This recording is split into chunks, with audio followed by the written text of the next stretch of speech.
ny toy ivaka ny fahamarinana sy ny fikambanan'ny mpiara mamaky ny baiboly ary ny fikambanana mampiely baiboly eto Madagasikara dia faly manolotra anao ity fandaharana ity. Fantatrao va fa mamatonalina izao? Andro fahaenina.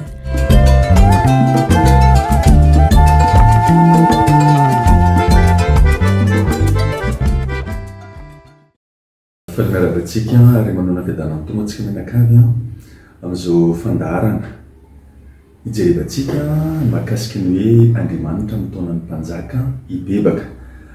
Nalaina tao amin'ny bokin'ny Daniela moa izy io dia manomboka eo amin'ny toko faharoa ka hatramin'ny toko fahaefatra. Nodiniantsika androany dia ao amin'ny Daniela toko fahaefatra andininy varaika amin'ny telopolo sy faharoa amin'ny telopolo azo fitinina amin'ny hoe rehefa nody ny sain'i Nabukodonozora dia fantany fa Andriamanitra no manapaka ary ny fanapahany dia fanapahana mandrakizay. I Nabukodonozora dia mpanjaka nanana izy azy, mpanjaka tany amin'ny Babilôna izy io tany amin'ny taona 500 ka hatramin'ny 1290 talohan'i Jesosy Kristy. Araka ny voalaza amin'ny bokin'ny Daniela toko fahaefatra andininy voalohany dia hoe mpanjaka niadana tao an-tranony ary ny tombo laza tao an-dapany. Izy io dia ny alehibe sy ny anahery ka ny tombo ary nahatakatra ny lanitra ny alehibe azany ary niatra hatramin'ny farantany ny fiandrianany. Ao amin'ny Daniela toko fahaefatra andininy verset 20 moa amin'ilay fanoharana mahakasika an'ilay fahitana ilay hazo lehibe no milazany io. No io laza mamboninahitra tao amin'io dia lasa fianoavonavina ny fony. Kanefa tian'Andriamanitra ny ahavonjy ny olona rehetra. Hoy amin'ny Paoly ao amin'ny Timothée voalohany zany toko faharoa andininy fahaefatra. Ka niditra antsehatra teo amin'ny fiainan'Andriamanitra mba hibebahany. Zavatra roa ary no jerentsika eto amin'ny zava-niseho tamin'ny fiainan'i Nabukodonozora sy ny tarihan'Andriamanitra azy hibebaka. Voalohany indrindra dia ny hoe inona ny mahavon'ny mpanjaka ka tokony hibebahany, ary faharoa dia ny hoe miantso ny mpanjaka hitodika aminy Andriamanitra. Aveko indray mandeha fa ny teny Andriamanitra ingantsika zany dia ao amin'ny Daniela toko fahaefatra andininy varaika amin'ny telopolo sy faharoa amin'ny telopolo izay azo fitinina amin'ny hoe rehefa nody ny sain'i Nabukodonozora dia fantany fa Andriamanitra no manapaka ary ny fanapahany dia fanapahana mandrakizay. Hojerevantsika ary ilay tapany voalohany dia ny hoe inona ny mahavon'ny mpanjaka ka tokony hibebahany.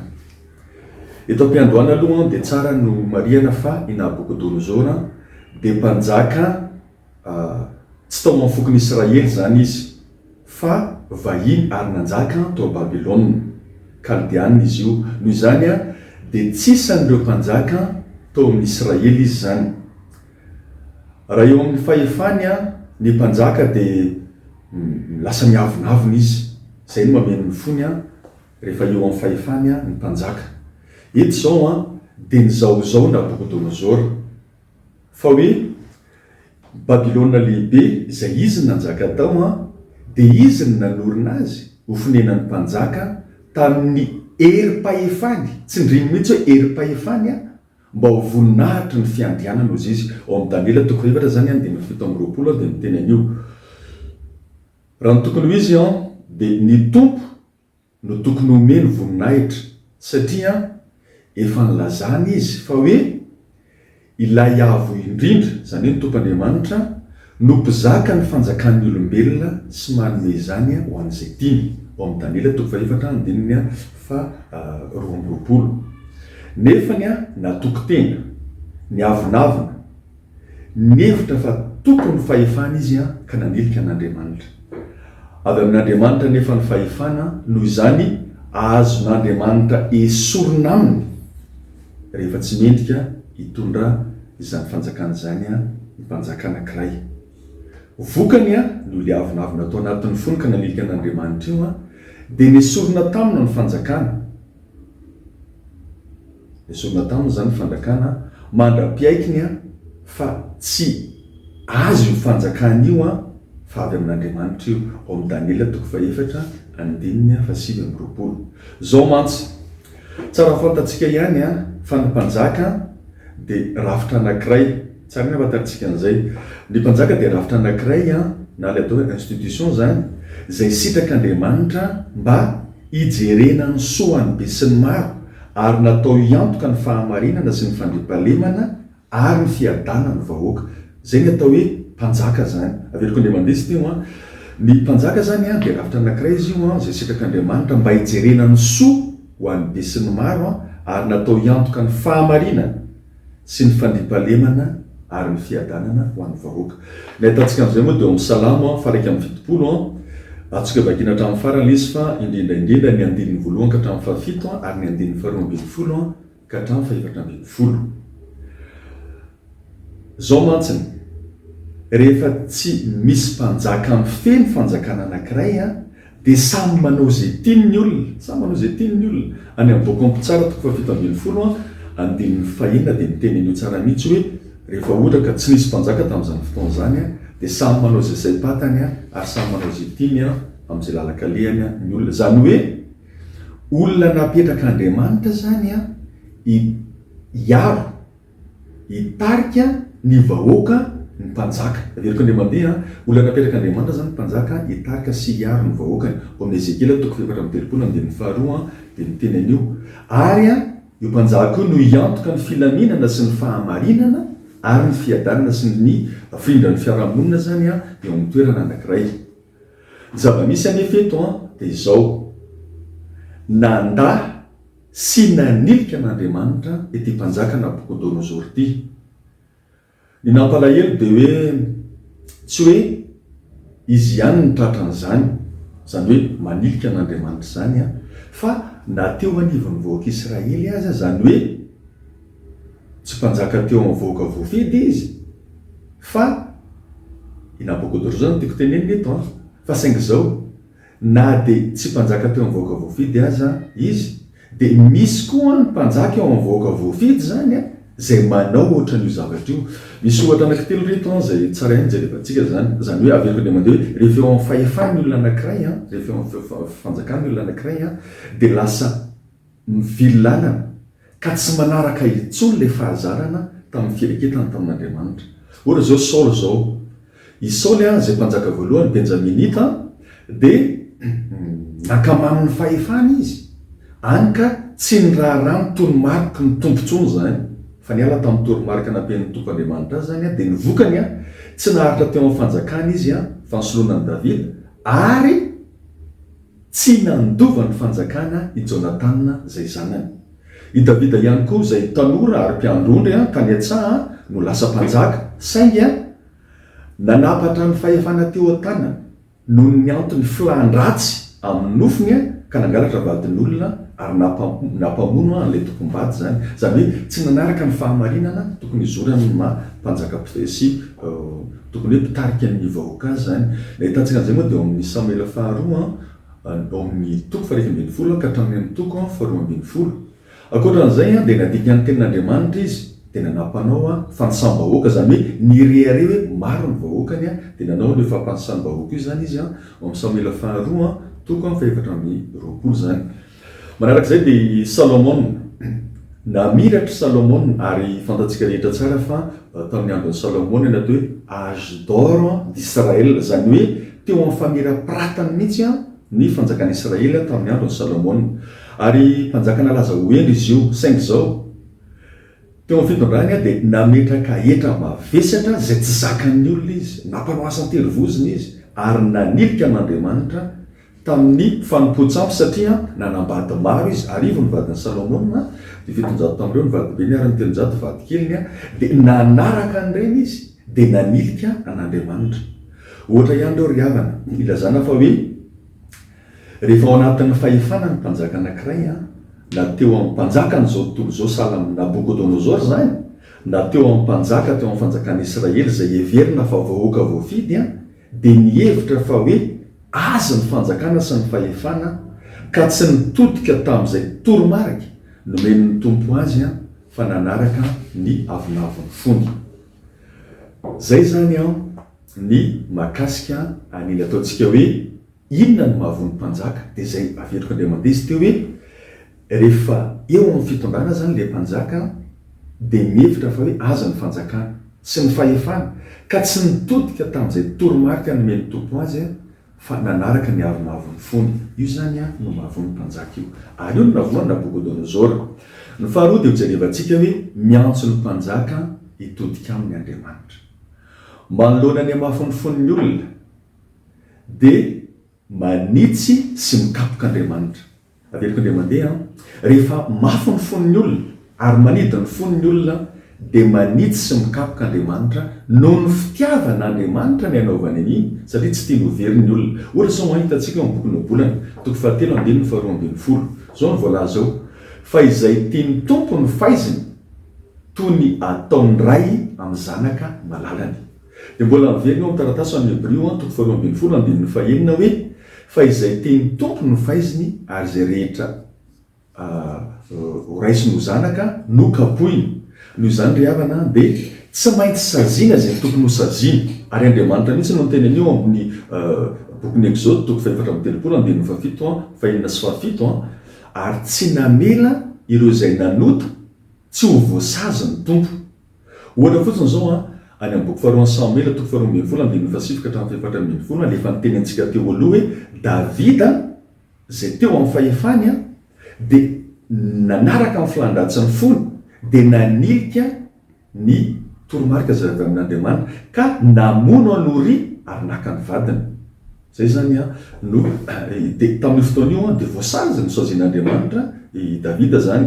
Ao koa amin'ny Galata toko 1:7-7 dia zao voalaza hoe aza diso-hevitra ianareo izy Andriamanitra tsy azo vazavaziana fa izay afafon'ny olona no hojinjaina. Ka eto zany dia miantso ny mpanjaka hitodika amin'ny Andriamanitra. Manoloana ny amafon'ny olona dia tsy maintsy manitsy Andriamanitra. Ahoana ny fomba hiantsony azy dia zay le hoe fanotsiana amin'ny alalany ataontsika hoe kapoka izay zany. Na zany aza nefa dia tsy izay ny teny farany fa ny antony dia mba hitarika ny olona hibebaka ka ahafahany manitsy ny lalany. Averiko indray mandeha ny antony mahatonga n'le fanotsiana ataon'Andriamanitra dia mba hitarika ny olona hibebaka ka ahafahany manitsy ny lalany. Eto amin'ity ten'Andriamanitra niraisintsika teo ty zao zay niraisintsika teo ty mahakasika ny fibebahan'ny Nabukodonozora ity dia zao no azo lazaina. Zavatra anankiefatra no efa fomba na atao hoe occasion zany zay nasehon'Andriamanitra tokony hibebahan'ny Nabukodonozora. Ny voalohany indrindra teo amin'ny Daniela voalohany ny fahitany fotsiny an'ireo jiosy efada. Ireo jiosy efada zany zay namiratra satria olona zay nifika tamin'Andriamanitra dia nitomby impolo-eniny ny fahalalana sy ny fahaizan'ireo ary tsapany Nabukodonozora zany. Zay zavatra dia efa tokony asarika azy hitodika eny amin'Andriamanitra. Faharoa dia ny filazan'ny Daniela zay olon'Andriamanitra zay tovolahy nifikitra tamin'Andriamanitra ny hevitry ny nofo zay tsy nisy nahalalan'io ny mpanao majika rehetra sy ny ataontsika hoe mpiskidy rehetra atao amin'ny tamin'ny Babilona zany ny Kaldeana dia tsy nisy nahalalan'io fa Daniela rery ihany no nahafantatra ny hoe inona le nofony tranga ary inona ny heviny. Zay zavatra izay mahakasika ny sarivongana makadilo amin'ny Daniela toko 2 zany dia efa nanaitra ny fon'ny Nabukodonozora zany dia efa natonga azy nibebaka kely.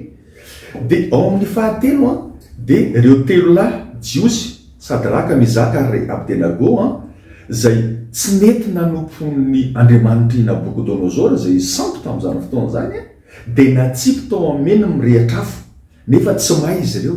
Zay zavatra dia efa nanaitra ny fon'ny Nabukodonozora ary efa miaika izy hoe Andriamanitra ny tompo Andriamanitra tena Andriamanitra saingy zao nanidiny fony izy ka tsy mibebaka ihany. Ary farany dia ty hitantsika eto ty zao le zavatra hitantsika eto. Nabukodonozora zany rehefa ohatra ka tsy nety nibebaka izy dia zao no tenenin'ny tompo Andriamanitra izy satria nahita fahitana izy zay nampiorooro azy izy zany dia zao ny zavatra niteneniny rehefa nanao ny ataontsika hoe interprétation na hoe fandikana an'ilay nofo zany Daniela. Dia zao ny zavatra niteneniny Daniela ao amin'ny Daniela toko 4:22 hoe oroahana hiala amin'ny olombelona izy, hiaraka amin'ny biby izy, inanahatra ohatrany omby izy, ary kotsany ranando ny lanitra izy, mandritry ny fehimpotoana 7, zany hoe mandritry ny fehimpotoana feno zany ahafahany mibebaka. Zany hoe inabokodonozora zany de tratrany ataontsika hoe lycanthropie. Lycanthropie io de aretitsaina izy io zay mahazo ny olona zay lasa mitondra tena sahala amin'ny biby, indrindrandrindra sahala amin'ny ataontsika hoe ambodi zany, satria zao ny antony, ny sandoka ny voninahitra sy ny fahefan'Andriamanitra zay natolotr'Andriamanitra azy izy. Andriamanitra nanome azy an'io fahefana io, nefa zao tsy miaiky izy fa hoe Andriamanitra no nanome azy an'io, avy amin'Andriamanitra io. De i Daniela tamin'io fotoana io de efa nanoro azy ny tokony ataony. Ao amin'ny Daniela 4:7-20 hoe onero amin'ny asa soza izy ny fahitanao, ary amin'ny asa fiantrana ny mahantra ny elokao. De amin'izay fotoana zay de tsy hantra aminao io zavatra io zany, nefa tsy niovy izy, efa nomena fotoana izy 12 volana mba hibebahany, ary mazava ho azy fa raha toka ny bebaka izy de tsy niantra taniny io fanesorana azy eo amin'ny toeram-boninahitra misy azy io ka nahatonga azy ho lasa dala tratran'le aretana atao hoe lycanthropie zany, zay nahatonga azy nitondra tena sahala amin'ny biby, de tsy maintsy nesorona teo amin'ny fahefana izy de niala zany tamin'io fotoana io. Ka raha ohatra izy ka mibebaka nefa de tsy niantra taminy io fanesorana azy teo amin'ny fahefana io ka hoe nahatonga azy ho lasa dala zany, satria rehefa mibebaka ny olona de mamindra fo Andriamanitra. Io zavatra io de tokony tsapatsika mianakavy mihitsy fa hoe rehefa mibebaka ny olona de mamindra fo Andriamanitra. Miohatra anankiray nareo ao bokon'ny Jonasa 7:7-10. Rehefa nahita nataony ny vita sy nelany tamin'ny toetra ratsy ny Andriamanitra de naneniny tamin'ny loza voalazany amelezany azy ireo, ka tsy nampiantra n'zany loza zany. Loza zany raha ohatra ka mibebaka na Nabucodonosor de mazava ho azy fa tsy niala teo amin'ilay toerana misy azy izy ka lasa dala, fa tsy maintsy namindra fo taminy Andriamanitra. Noho izany noho izy tsy mibebaka de niantra taminy ny fanotsiana avy amin'Andriamanitra mandra-piaikiny fa ilay avo indrindra no mpizaka ny fanjakan'ny olombelona sy manome ny fanjakana ho amin'izay tian'Andriamanitra omenan'izany. Rehefa tapitra ary le fehimpotoana zay ataontsika hoe famaizana azy zany, nandritry atao hoe fehimpotoana 7 zany hoe fehimpotoana feno zany, satria ny safidy de milaza ny fahafinoana amin'ny soratra masina de zao ny zavatra nitranga arak'ilay ao amin'ny Daniela 2:8-13 le tenin'Andriamanitra zay ho fakafakatsika zany.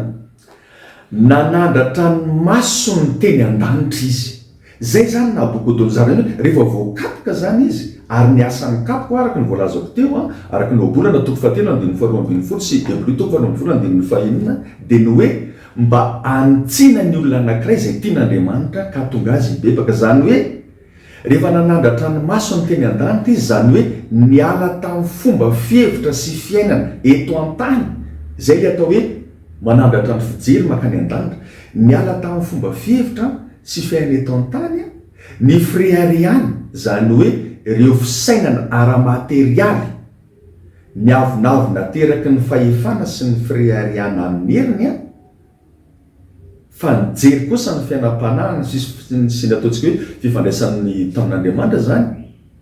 Rehefa niaiky an'izay Nabucodonosor fa hoe an'Andriamanitra ny fahefana ary tsy mitsinona ny olombelona raha tsy Andriamanitra, ary marina ny asan'Andriamanitra, mahitsy ny lalany ary ahetry ny miavonavo toetra. Rehefa niaiky an'izay satria nanandratra ny masony, nisandratra nakany amin'Andriamanitra. Any amin'ny ataontsika hoe evanjely Masinda Marka tamin'izay ndray mandeha zay de i Bartimée zany de jamba, de rehefa nanontaniany Jesosy inona no tianao ataoko aminao, de Jesosy hoe te ahita. Le te ahita de ataony hoe anaby le pont amin'ny teny grika, zany hoe miandrandra ny lanitra, sahala amin'ny teny ataony Nabucodonosor ty, zany hoe mitodika any amin'Andriamanitra zay marina ny asany, mahitsy ny lalany ary aina hetry zay miavonavo toetra. De inona ny zavatra niatra tamin'ny Nabucodonosor? Niverina tamin'ny sainy, niverina tamin'ny fiandrianany amampahiratany ho amin'ny voninahiny fanjakany, ary nantsoy ny mpanolontsaina azy izy anjaka indray ary ny tombo ny fahefana. Zany hoe rehefa miaiky ianao fa Andriamanitra avy amin'Andriamanitra ny fahefana eo ampelantananao a, de miverina ny saina satria verina ny fahamarinana tokony iainana zany. De rehefa zay izy a, de ny hafaran'ny fiainany de mibebaka tanteraky Nabukodonozora. Nankalaza an'Andriamanitra izy, nanandratra sy nanome voninahitra n'ilay mpanjakan'ny lanitra zany a i Nabukodonozora. Ry havana noho izany le zavatra rehetra zay ny diniantsika de zao. Diniantsika teto a no hoe Andriamanitra mitona amin'ny mpanjaka hibebaka. Ao amin'ny Daniela toko 2 ka hatramin'ny toko 1.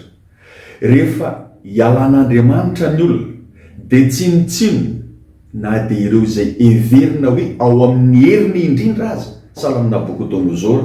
Noho izany a, tsy tokony hirehare ka hiavonavina na hanilika an'Andriamanitra. Rehefa mody ny saina de mahatsapa fa mielina avokoa zany rehetra zany, ary ny hery sy ny laza sy ny fahefana de mielina avokoa ry zany rehetrarehetra zany. Tsy mety ny mirehare amin'ny ampitso, fa tsy fantatrao a zay avoaka ny andro manaraka ozy ny boky nobolana toko 7:1. Ary ny arena tsy maharitra mandrakizay na ny satroboninahitra mitaona amin'ny fandimby. Boky nobolana toko 7:24 de miteny an'io ihany koa, ary ao amin'ny Kohelety toko 5:2 ka hatramin'ny 4:40. Noho izany ary ry havana, de na inona toerana misy anao, aleo mifefy amin'ny tompo ary mankalaza sy manandratra ary manome voninahitra an'ilay mpanjakan'ny lanitra de ny tompo Andriamanitsika. De zay ary ry havana no fifampizarana ataontsika teto mahakasika ny hoe Andriamanitra de mitona ny mpanjaka hibebaka ao amin'ny Daniela toko 2 ka hatramin'ny 1. Ary indrindrandrindra nijerevantsika teo hoe rehefa mody ny saina ka mahafantatra fa avy amin'Andriamanitra ny fahefana rehetra, de na de ataontsika hoe nanitsy sy ny kapoka ary izy, de averina amin'Andriamanitra aminao ny fahefana satria avy amin'Andriamanitra ny fahefana. De mirary soantsika rehetra ary de samy ahitahin'Andriamanitra. Koa miambena ianareo fa tsy fantatrareo zay andro hiaviany tompotrano, na ho hariva, na ho mamatonalina, na ho maneno akoho, na ho maraina. Marika toko 3:10 andiny 5:30.